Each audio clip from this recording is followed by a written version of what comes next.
Do you think you've noticed more kids struggling with focus, anxiety, motivation, and emotional regulation? You're not imagining it. And it's not because kids are less capable than previous generations. What's really happening is that many modern learning environments are actually working against how the human brain and nervous system actually develop. I'm Dr. Joshua Kievitt, a chiropractor based in Olympia, Washington, and the founder of NeuroBalance Chiropractic. In this video, I want to zoom out and explain why so many students are struggling these days, not from a motivation or discipline perspective, but from a brain, body, nervous system perspective. So I believe that most people in education care deeply about their students. Teachers, administrators, counselors, the vast majority are doing their best within systems that they didn't design. And yet, despite good intentions, we're seeing more challenges with focus, emotional regulation, anxiety, burnout, depression, and disengagement. And again, this isn't because kids are broken these days. It's because much of modern schooling has drifted far from how the human brain actually learns. So first of all, the body was never designed to sit all day. From a neurodevelopmental and biomechanical standpoint, prolonged sitting is one of the least natural things that we ask developing brains to do. Human brains evolved in bodies that move frequently, changed posture often, learned through interaction with the environment, integrated movement, balance, vision, and sensory input. These days, many students are expected to sit for 4 to 6 hours a day, limit their movement, and sustain attention through very long lectures. This isn't a willpower issue. Movement isn't a distraction from learning. It's a prerequisite for it.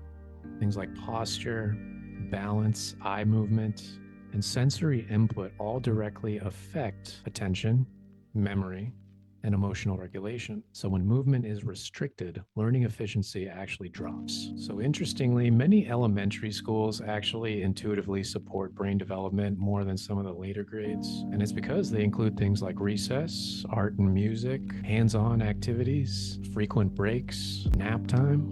But as students get older, much of this disappears. Recess shrinks or vanishes. Art and physical education are reduced, lecture time increases, and testing pressure rises. And ironically, this often happens during adolescence, which is a period of massive brain remodeling and emotional sensitivity. So just when students need more regulation support and movement, we actually give them less. And lectures aren't the brain's preferred format for learning. The brain doesn't really learn that well from receiving passive information. It learns best through experience, through emotion, through relevance, through stories, through sensory engagement, and through application.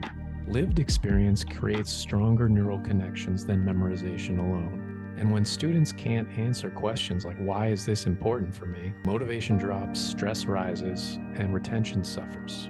This isn't because students are lazy. This is because the brain prioritizes meaning and survival over abstract information that really has no content. And there is a cost to cutting physical education, art, and music programs. When schools cut those programs in favor of standardized testing, something essential is lost.